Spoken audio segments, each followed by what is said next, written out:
কলকাতা থেকে সম্প্রচারিত আজকের সকালের গুরুত্বপূর্ণ বিশেষ বিশেষ খবরগুলি হলো: সন্দেশখালী সারা বাংলায় ঝড় তুলবে বলে প্রধানমন্ত্রী নরেন্দ্র মোদী তৃণমূল কংগ্রেসকে কড়া বার্তা দিয়েছেন। কলকাতায় একগুচ্ছ রেল প্রকল্পের উদ্বোধন ও শিলান্যাসের পর কাল বারাসাতের কাছাড়ি ময়দানে নারী শক্তি বন্ধন সমাবেশে যোগ দেন তিনি। এদিকে দীর্ঘ টানা পূরণের পর শেষ পর্যন্ত শেখ শাহজাহানকে সিবিআই হেফাজতে নিয়েছে। অন্যদিকে তৃণমূল কংগ্রেস ছেড়ে বিধায়ক পদে ইস্তফা দেওয়ার পর বিজেপিতে যোগ দিয়েছেন তাপস রায়। এদিকে লোকসভা ভোটের আগে বেতন বাড়ল রাজ্যের আশা এবং অঙ্গনওয়াড়ি কর্মী ও সহায়িকাদের। অপরদিকে যুগ্ম নার্সিং সুপারের 324টি পদ তৈরি এবং দমকল কলকাতা পুলিশের 1380টি শূন্য পদ পূরণের সিদ্ধান্ত নিয়েছে রাজ্য মন্ত্রিসভা। এদিকে ভিন্ন রাজ্যে কর্মরত পরিযায়ী শ্রমিকদের আনা হবে স্বাস্থ্যসাথী প্রকল্পের ক্যাশলেস সুবিধার আওতায়। এবারে শুনেন বিস্তারিত আলোচনা। সন্দেশখালীর ঘটনা লজ্জা সকলের মাথা হেট করে দিয়েছে। সারা বাংলায় তা ঝড় তুলবে বলে প্রবীণ বিজেপি নেতা প্রধানমন্ত্রী নরেন্দ্র মোদী তৃণমূল কংগ্রেসকে কড়া বার্তা দিয়েছেন। বারাসাতের কাছাড়ি ময়দানে কাল নারী শক্তি বন্ধন সমাবেশ তিনি বলেন, এ রাজ্যে সরকার দুষ্কৃতীদের পাশে থাকে, নির্যাতিত মহিলাদের পাশে নয়। বিরোধী ইন্ডি জোটকে তীব্র আক্রমণ করে তিনি বলেন, দেশের প্রতিটি নাগরিক তার পরিবার। এদিকে নারী শক্তির বিকাশ এবং সারা দেশের রেল সহ বিভিন্ন পরিকাঠামো উন্নয়নে তার সরকারের কাজের খতিয়ান তুলে ধরেন প্রধানমন্ত্রী। তিনি জানান, পশ্চিমবঙ্গের 16 লক্ষের বেশি মহিলা লাখপতি দিদি হয়েছেন। ড্রোন দিদি প্রকল্পে মহিলাদের ড্রোন চালানোর প্রশিক্ষণ দেওয়া হচ্ছে, যাতে চাষের কাজে তারা নিজেরাই তা ব্যবহার করতে পারেন। এর আগে প্রধানমন্ত্রী কাল কলকাতার এক্স প্যানেল মেট্রো স্টেশনে এক অনুষ্ঠানে নদীর তলা দিয়ে দেশের প্রথম মেট্রো পরিষেবা সহ 15,400 কোটি টাকা মূল্যের রেল প্রকল্পের উদ্বোধন ও শিলান্যাস করেন। এর মধ্যে ছিল গঙ্গার নিচ দিয়ে হাওড়া ময়দান থেকে এসপ্ল্যানেড, নিউ গড়িয়া থেকে রুবি এবং জুকা এসপ্ল্যানেড শাখায় তারাতলা থেকে মাঝেরহাট অংশের মেট্রো পরিষেবা। এদিকে ছাত্রছাত্রীদের পাশে বসে প্রধানমন্ত্রী এসপ্ল্যানেড হাওড়া পথে মেট্রো সফর করেন। 16.6 কিলোমিটার পথের 520 মিটার অংশ গেছে হুগলি নদীর তলা দিয়ে, যা পার হতে সময় লাগবে মাত্র 45 সেকেন্ড। হাওড়া মেট্রো স্টেশন হলো দেশের গভীরতম মেট্রো স্টেশন।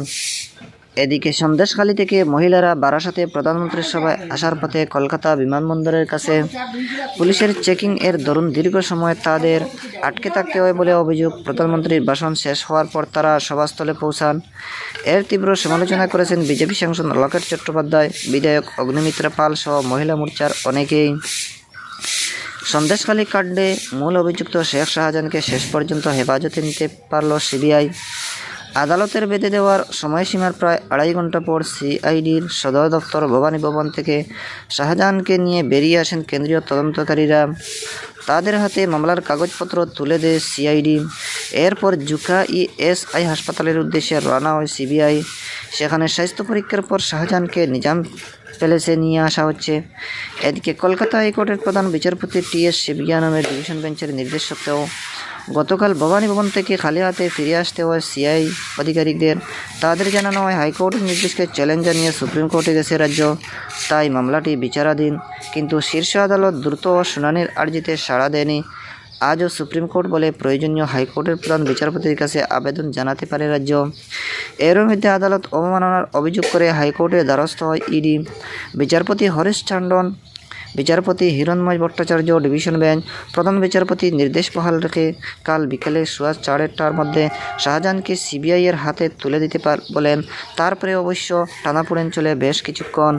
এদিকে জনসাধারণকে তাদের লোকসভা কেন্দ্রের বিশদ তথ্য এবং সেই এলাকায় চালু থাকা বিভিন্ন কেন্দ্রীয় সরকারি প্রকল্প ও উন্নয়ন সম্পর্কে অবহিত করতে আকাশবাণী কলকাতার সংবাদ বিভাগ শুরু করেছে বিশেষ অনুষ্ঠান ভারত বিকাশ ডায়েরি।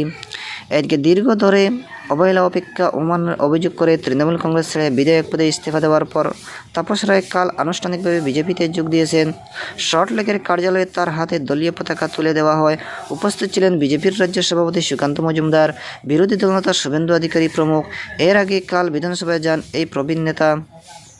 এদিকে রাজ্যে আসা এবং অঙ্গনওয়াড়ি কর্মী সহায়িকাদের বেতন বাড়ছে। মুখ্যমন্ত্রী মমতা ব্যানার্জি কাল সকালে এক ফেসবুক বার্তায় তাদের মাসিক বেতন বৃদ্ধির কথা ঘোষণা করেন। আশা ও অঙ্গনওয়াড়ি কর্মীদের বেতন বাড়ছে 750 টাকা, আইসিডিএস সহায়িকাদের বেতন বাড়ছে 500 টাকা করে। আগামী মাস থেকে এই বৃদ্ধি কার্যকর হবে। দীর্ঘদিন ধরে বেতন বৃদ্ধির দাবিতে আন্দোলন করেছিল আশা ও অঙ্গনওয়াড়ি কর্মী এবং সহায়িকারা। তবে এই ঘোষণার অনেকেই খুশি নন। সিআইটিইউ অনুমোদিত পশ্চিমবঙ্গ আশা স্বাস্থ্যকর্মী ইউনিয়নের রাজ্য সম্পাদিকা সাবিনা ইয়াসমিন বলেছেন, তাদের 24 ঘন্টা অক্লান্ত পরিশ্রমের যথাযথ মূল্য দিচ্ছে না রাজ্য সরকার। বাড়তি দায়িত্ব পালন করতে গিয়ে তাদের নিয়মিত কাজ ব্যাহত হচ্ছে বলেও তার অভিযোগ। ইউসিআই কমিউনিস্ট ও মনে করে লাগাতার লড়াইয়ের ফলে সামান্য হলেও আশা আইসিডিএস কর্মীদের বেতন বৃদ্ধি সম্ভব হয়েছে। এদিকে চিকিৎসকদের সহযোগী হিসেবে যে সমস্ত সিনিয়র নার্স কাজ করেন তাদের সম্মান জানাতে যুগ্ম নার্সিং সুপারিনটেন্ডেন্ট পদ তৈরি করা হয়েছে। কাল মন্ত্রিসভার বৈঠকে এই পদে নিয়োগের বিধি অনুমোদিত হয়েছে। 324টি এমন পদ তৈরি করা হয়েছে যেখানে সিনিয়র নার্সদের নিয়োগ হবে বলে জানিয়েছে মন্ত্রী চন্দ্রিমা ভট্টাচার্য। পাশাপাশি মন্ত্রিসভার বৈঠকে দমকল দপ্তরের 600 এবং এ রাজ্য কলকাতা পুলিশের জন্য 780টি শূন্যপদ পূরণের সিদ্ধান্ত নেওয়া হয়। এদিকে রাজ্য সরকার ভিন্ন রাজ্য কর্মরত পরিযায়ী শ্রমিকদের স্বাস্থ্যসাথী প্রকল্পে ক্যাশলেস চিকিৎসা পরিষেবা দেওয়ার সিদ্ধান্ত নিয়েছে। কাল রাজ্য মন্ত্রিসভার বৈঠকে এই সংক্রান্ত একটি প্রস্তাব গৃহীত হয়েছে বলে মন্ত্রিসভার সদস্য ডাক্তার শশী পাজা জানিয়েছেন। কোন শ্রমিক অসুস্থ হয়ে দেশের যে কোনো রাজ্যের সরকারি বা বেসরকারি হাসপাতালে ভর্তি হলে এই প্রকল্পে তাকে সুবিধা দেওয়া হবে বলে তিনি জানান। পাশাপাশি তিনি যদি এই রাজ্যে ফিরে এসে আবার হাসপাতালে ভর্তি হন সেই ক্ষেত্রেও তাকে এই সুবিধা দেওয়া হবে। উল্লেখ্য, রাজ্যে বর্তমানে 28 লক্ষ নথিভুক্ত পরিযায়ী শ্রমিক রয়েছেন। এদিকে আসন্ন লোকসভা নির্বাচনের দিন কোনো ঘোষণার কথা মাথায় রেখে চালিত সব প্রকল্পের কাজ আগামী 15ই মার্চের মধ্যে শেষ করতে হবে বলে মুখ্যমন্ত্রী মমতা ব্যানার্জি কালকের বৈঠকে নির্দেশ দিয়েছেন বলে নবান্ন সূত্রে জানা গেছে। এদিকে ভিন্ন রাজ্যে কাজে গিয়ে নিহত এক পরিযায়ী শ্রমিকদের পরিবার ও গ্রামবাসীদের বিক্ষোভকে কেন্দ্র করে দক্ষিণ 24 পরগনার নামখানার পাতিয়াবুনিয়া এলাকা কাল উত্তপ্ত হয়ে ওঠে। শান্টু পাত্র নামে বছর 25-এর ওই যুবক প্রতিবেশী শেখ সালেহানের সঙ্গে গুজরাটের শহরে কাজ করতে গিয়েছিলেন। সালেহান মূলত নামখানা ব্লকের বিভিন্ন প্রান্ত থেকে ভিন্ন রাজ্য শ্রমিক পাঠানোর কাজ করেন।